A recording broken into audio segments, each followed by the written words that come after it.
On MHK All Day, an update on Title IX policies and how they have been implemented on campus. And a fun recipe idea to impress your friends and family. Football and basketball may be over, but K-State tennis is swinging into form. A look at their season later on.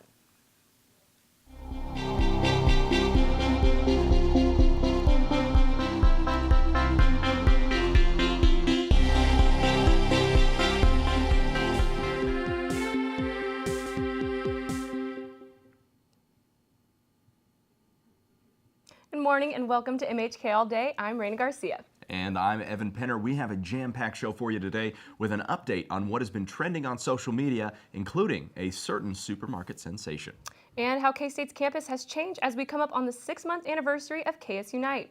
But first, to start off our show this morning, let's head to MHK All Day reporter Kaylee McLaughlin to take a look at how Kansas State University has been adhering to Title IX.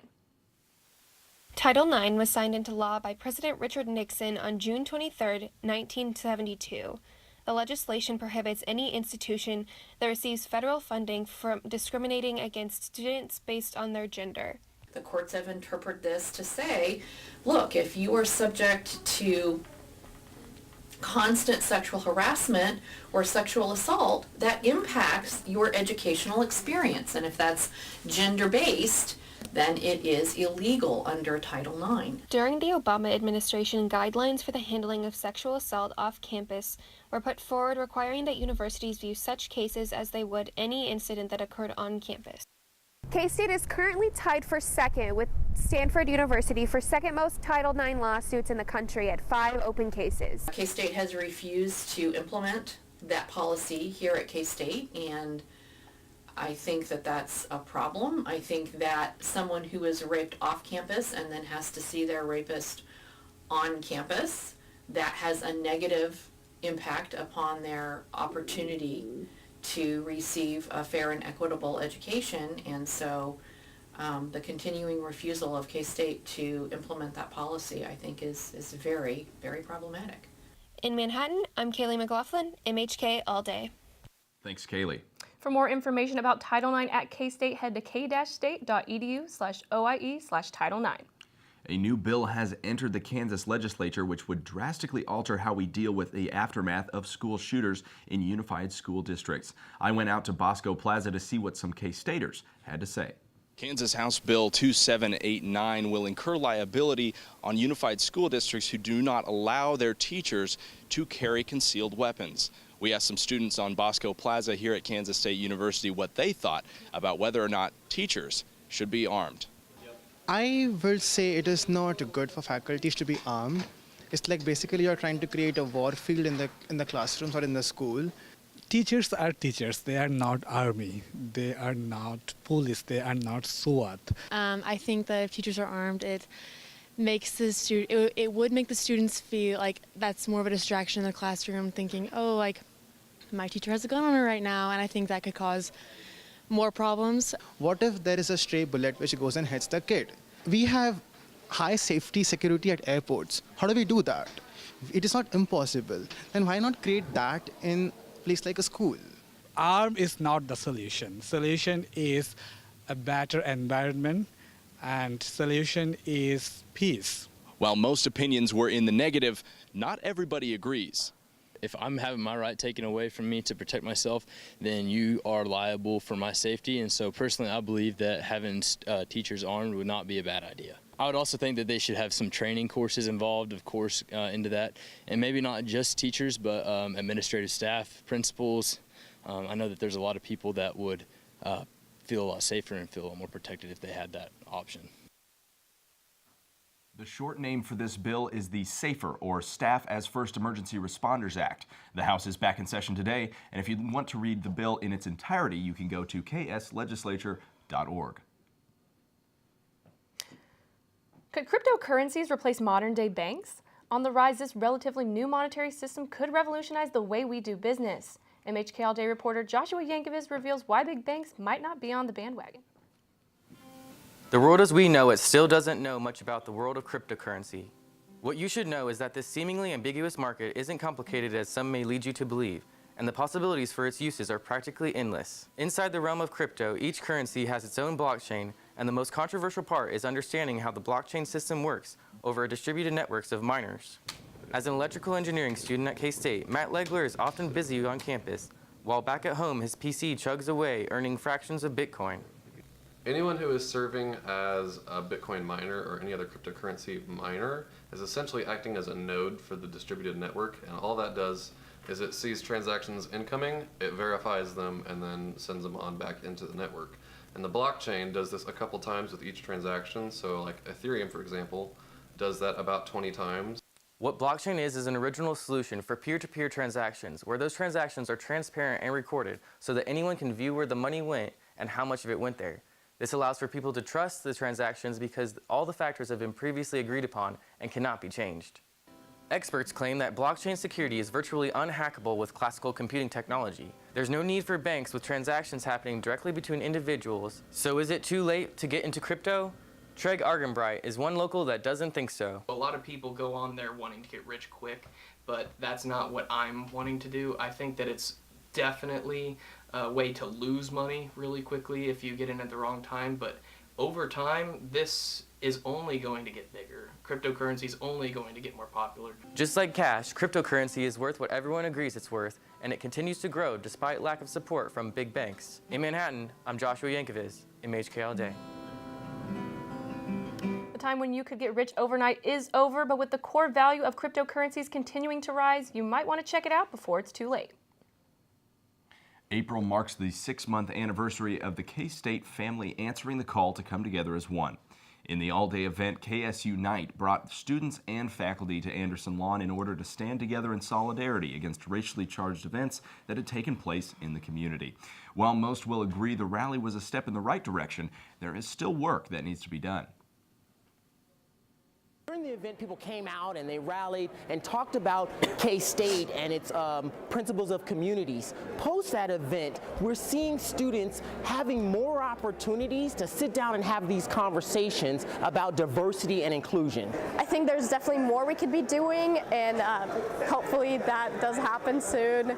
I think we need to get more people engaged, more people who are not affected by diversity issues to talk about this and get involved.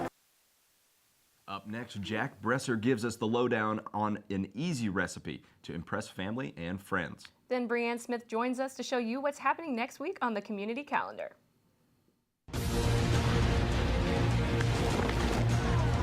Schultz one, high and deep to left, goodbye.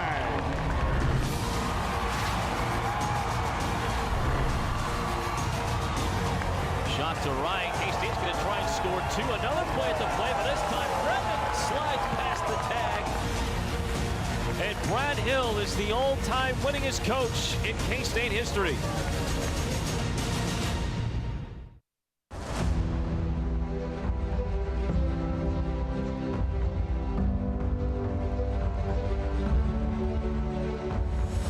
I know a spot that I love full well. 'Tis not in forest, nor yet in dell. Ever it holds me with magic spell. I think of thee, alma mater.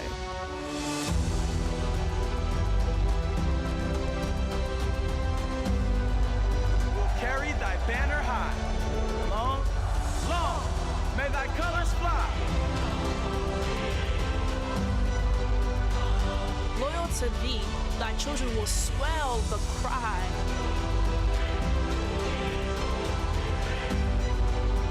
Hail, hail, hail, alma mater.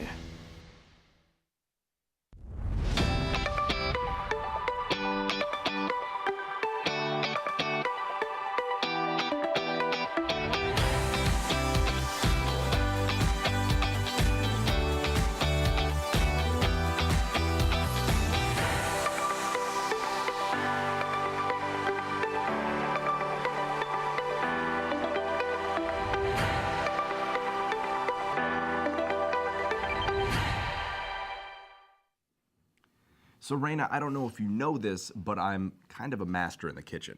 I don't know if I believe that, but I have to admit I'm not a great chef myself. Well, hopefully MHK All Day reporter Jack Bresser can help both of us with a simple yet tasty recipe.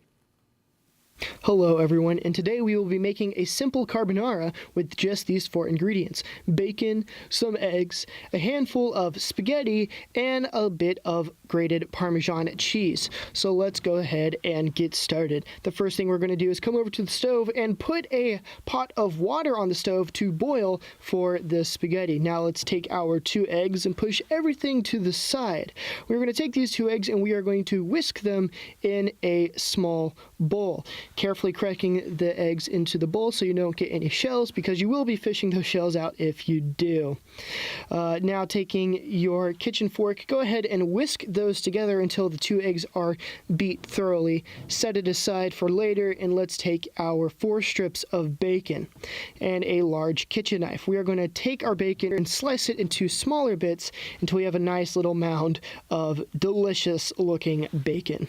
Now coming back over to the stove, let's put a pan on the stove to start heating up to fry our bacon, and cracking our spaghetti in half and putting it into the boiling water. It's getting a bit dark, so let's turn on the light to brighten up our cooking area. Let's take our little mound of bacon and put it into the pan to start frying. Stir it occasionally until it looks something like this, crispy but still juicy. Now we are going to take about 2 scoops of the spaghetti and put it straight into the pan with the bacon and the bacon grease. Drain the rest of the spaghetti and put it all in the pan and coat the spaghetti thoroughly. Let's take about a 1/3 cup of Parmesan cheese and pour it straight on top of our well-coated spaghetti, followed by our 2 beat eggs. Now turn the heat off on the pan and mix it together so that the egg cooks enough and the cheese melts together, making a nice creamy cheese sauce. Now time to serve it. Let's put it into a bowl, and my gosh, this looks amazing. And believe me, it tasted just as good as it looked. It is creamy and bacony, and I finished the whole bowl when I was done filming. He was not wrong. That looked delicious, and I'll definitely have to try that recipe sometime. Absolutely, it really did. That recipe was almost really simple, like those videos that you always see trending on the internet. Well, speaking of what's trending, let's go over to Callie Ogborn to tell us what's been circling the internet this week. Thanks, guys. This week on What's Trending, a segment that takes you into the depths of the internet, there was plenty of interesting content that went viral for one reason or another. One of the most tweeted videos this week was the Walmart yodeling kid. She'll do me, she'll do you, she's got the kind of loving, Lord, I love to hear when she calls me sweet day. Okay, I'll leave that up to the professionals, like 11-year-old Mason Ramsey from Illinois. He caught fire this week with his video being retweeted more than 50,000 times, and his follower count shot up to 161,000 in 3 days. That's more than I would ever have in my life. Mason is a self-declared Hank Williams lover, and thousands of people have made parody videos of his cute foot-tapping, old-time country vocals. Yodel on, Mason. Next on the docket will make you green with nausea. A Washington, D.C. resident found an entire dead lizard in a bag of kale from #Trader Joe's. And I only have a couple of questions. First, how did he get sealed in the bag in the first place? And second, do lizards really like kale or something? Or are they health nuts? Am I going to find a lizard in my organic free-range quinoa bowl? And on that healthy note, #National Burrito Day was Thursday, and there were a slew of burrito-related tweets. Of course, Chipotle tweeted about the holiday, but the restaurant chain had no special deal on burritos. Colored me #disappointed. Other food providers like Gushers and Totino's joined the fun with their delicious wraps. I guess I'd still eat them, though. That's all I have for What's Trending this week, and now we'll move to our community calendar with Bree Smith. What's happening this week, Bree?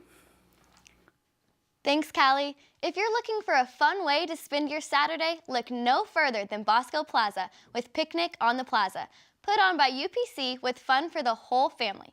Tomorrow from 10 a.m. until 2 p.m. with free food, prizes, balloon, and caricature artists. The event is free and will have live music from Eric Lynn Copeland. If you have always wanted to try your hand at the climbing wall at the Rec Complex but have felt intimidated or out of your element, do not fear. There's a climbing techniques class being held this Sunday from 1 until 4 p.m. The beginner level course is intended to expand your knowledge of climbing in an indoor climbing wall.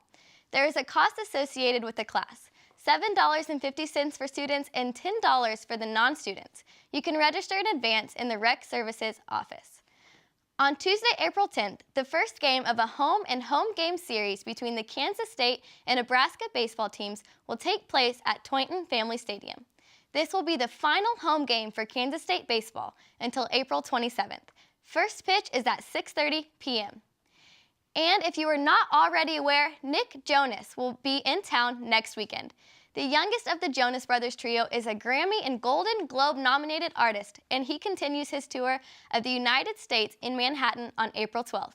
Get out to Bramwich Coliseum ticket office before tickets are sold out and make your friends jealous. That's all we have on our community calendar this week. Back to Raina and Evan at the desk. Thanks, Bree. Next, a look at how the K-State track team has fared early on in their season. And a look at some Kansas State athletic teams you may not be familiar with. One out, bottom of the ninth. Cats and Sooners tied at 5, and the Cats trying to win a Big 12 title for the first time ever. Outside, it gets away to the plate. Kansas State has its title. Chips it in the middle, a header into the goal, and a score for K-State.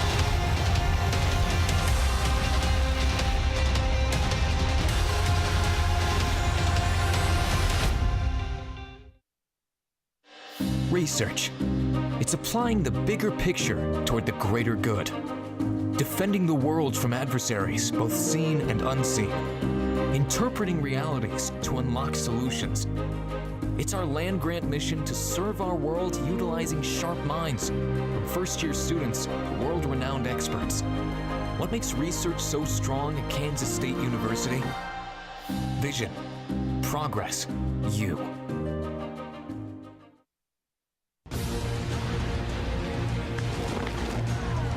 Schultz one, high and deep to left, goodbye.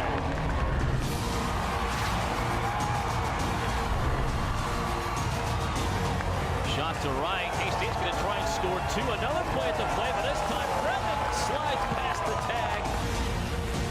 And Brad Hill is the all-time winningest coach in K-State history. We are groundbreaking educators, laser-focused on inspiring students and sparking solutions. We are dedicated professionals, keeping campus safe, accessible, and inviting. We have big responsibilities, entrusted with serving our community and world. We are Kansas State University faculty and staff, and we have many titles, but one vision: always put family first. What turns profession into passion? Selflessness, integrity, you. Football and basketball might be over, Evan, but K-State athletics is still going strong, and I took a look. Well, that's great, Raina. But first, sports anchor Jared Sleppy has that and more. Jared. Thanks, guys. The K-State baseball team has begun their conference run as the Cats finished up a 3-game home series against the Texas Longhorns. Friday night, the Wildcats led the Longhorns for the entire game, but never really had a comfortable lead. The largest they had was a 5-2 lead, which happened to be the final score. K-State took that momentum they gained on Friday night and used it to rack up 11 runs in the second of the 3-game set. 11 runs sometimes isn't enough for K-State, but it was just barely enough on Saturday as the Wildcats won 11-10. The Cats went out for the sweep on Sunday, but the bullpen wasn't rested enough. Justin Heskett was only able to go 4 1/3 innings while leaving another 4 for Quentin Potter. The pitching staff, while giving up 9 runs, only 5 of them were earned. They also gave up 2 errors. K-State won the series at home against Texas, which is the first time they've done that since 1998. The outdoor season for K-State track and field is now underway. After some solid performances in their last 2 meets, the team heads to Tucson, Arizona this week for the Gym Click Shootout. In addition to preparing for Arizona, the Wildcats also have their sights set on next weekend, where they'll face some Big 12 competition at the Longhorn Invitational. The women's team currently sits at number 10 in the nation and are the defending outdoor Big 12 conference champions, while the men's team is looking to separate themselves from the middle of the pack. Director of Track and Field Cliff Revelto is optimistic that both teams can make a push towards success, not only within the conference, but at nationals as well. You know, we're as good, if not a little bit better of a team, you know, as we were a year ago. That doesn't mean that by any means that we would necessarily be the favorite to win again, because there's, you know, other schools that are probably improved as well. But we definitely feel like we have a very strong team. One that's certainly capable of competing for the conference championship, and then you know, certainly top 10 at nationals, but I think if things fell right, we could maybe be as high as top 5. Sure. On the men's side, we're not as strong. We're probably at best a middle of the conference type team, but we do have a small group of guys that are capable of scoring at the national meet. So the tennis team got a much-needed break for Easter, and now they are ready to attack their final 6 matches of the regular season that span over just 2 weeks. Wildcats are coming off a tough road loss against Texas Tech and hope to bounce back after falling 3 spots in the rankings to the number 35 spot. The tennis squad, despite being very young, has blended very well together from the very start and has benefited off their chemistry with incredible success on the tennis court. The road to the Big 12 tournament will not be easy for K-State. Of their final 6 matches, the final 4 of them will be against top 50 programs. And although their 2 road matches are not against top 50 opponents, Coach Steinberg is making sure that they are well prepared for this road trip. I think this specific trip to West Virginia and Iowa State is a tough one physically. So it's just far and a lot of travel. So we got to be prepared for that and make sure that physically we're ready and recovering. But all in all, I think we've been playing really well away, which has given us some key wins this year. Another team of female athletes on the rise is the K-State Women's Club rugby team. While it may be an unconventional sport, these ladies are looking to change that perception. MHK All-Day reporter Raina Garcia went out to the pitch to find out how. It's a Tuesday night and the women's rugby team at K-State is preparing for practice. Even the 30-degree weather can't deter them from preparing for their upcoming regional competition. According to the last ranking by the Rugby Breakdown, K-State sits at number 4 in the nation. Despite their success, some players feel that playing a male-dominated sport leads others to doubt their ability as female rugby players.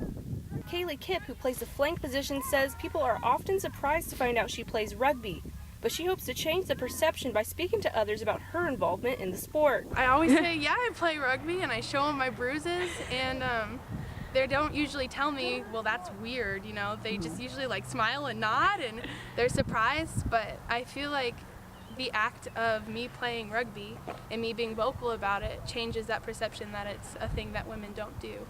Rugby is a sport known for its physicality, but these girls are not afraid of the challenge. In fact, they embrace it. Inside center Brianna Leonard says that they go just as hard as the guys. For people who don't think it's a women's sport, I think they should come watch a game because we hit just as hard as the men and we play the same way that the men do. The team provides players with the chance to defy the norm and have fun playing a contact sport. All those girls who really like to foul out in basketball, those girls who love to slide tackle in soccer, those are the girls that find rugby and feel like they have a place where they belong. I definitely don't doubt their toughness. Doing all that in 30-degree weather without any pads is insane. Well, that's all the time we have for sports this week. Back to you, Evan and Raina. Thanks, Jared. After the break, we take a look at a Manhattan area dog rescue program. And a campus visit from a legendary civil rights activist.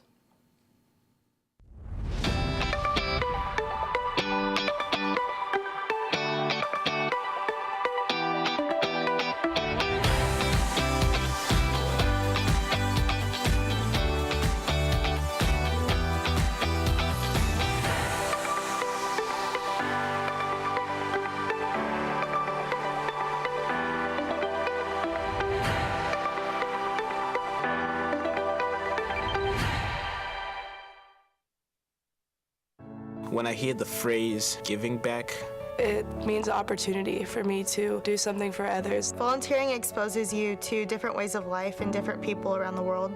They teach you just as much as you teach them.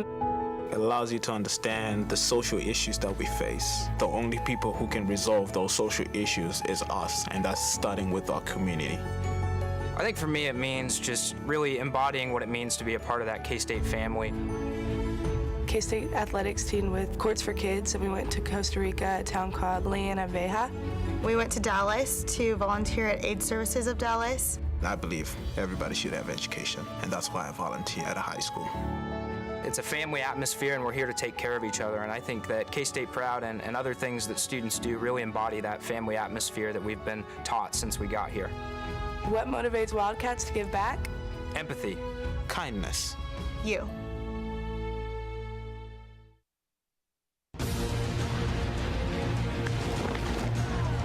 Schultz one, high and deep to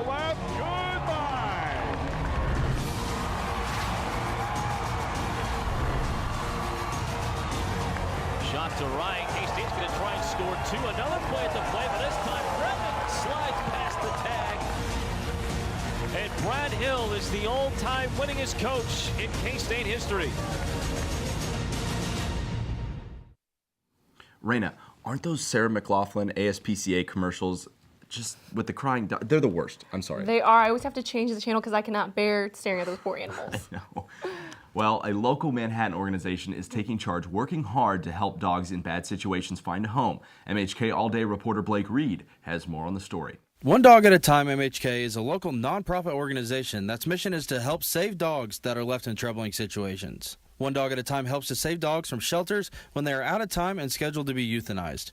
They have also helped to save dogs that have been neglected by their owners. I was able to catch up with Jenny Glenn, the director for One Dog at a Time MHK, who told me a little bit about how she got involved with rescuing dogs. So I started with a bigger rescue group in town. I was going to adopt a puppy and I wanted to see how it did with my dogs. They said, well, why don't you foster it for a week and see how it goes? And at that time I realized I wasn't ready for a puppy, but my dogs loved it. And I thought, well, if I keep fostering, then I can save more dogs. And that was a little over a year ago, and I fostered over 75 dogs since then. I mean, I take a few at a time, and I kept one. So a foster failed is what we call it on one. So that's how I started. As of now, they have 8 foster homes where they work and care for dogs that need to find a home. Not only do they open their homes to these dogs, they also take the dogs to the vet and care for them to help them heal from trauma. Mary Gorman, who has opened her home to help care and adopt out pets, told me why she finds it so rewarding. I've had dogs all my life. My husband and I both. Our first dog when we got married was a rescue from a neglectful situation, and it's really satisfying to see dogs come through that and be great pets for other people. So. Gorman currently has a litter of 4 corgi puppies that are all set to be adopted out later today. From Manhattan, Kansas, I'm Blake Reed, MHK All Day. And if you'd like to learn more about the adoption process, you can visit the One Dog at a Time website or visit the One Dog at a Time MHK Facebook page. Legendary civil rights activist Dolores Huerta visited the K-State campus last Friday to speak to the community about her experiences as a leader of many social movements. Known for her role in the farm workers movement of the 60s with fellow activist Cesar Chavez, Huerta has been revered by many as a feminist and Chicana icon. At 88 years old, she continues to fight for social justice and equality. Huerta met with K-State students and faculty before her lecture where she answered questions and shared stories from her experiences as an activist. Later that evening, she spoke in the K-State Student Union where she addressed many topics such as how she overcame adversity, what it takes to lead a social movement, and how ordinary people can create change. She also participated in a Q&A session with the audience. Huerta says it's young people who have sparked some of the most important movements throughout history and is inspired by what they continue to do. Well, that's all we have on this week's edition of MHK All Day. We want to make sure you guys stay warm this weekend. It's going to be chilly tonight. I know we don't normally cover the weather, but it was like 70 last week, or yesterday. It's crazy. Oh, okay, bye. Oh my God, are you kidding me? All right, thank you. Goodbye.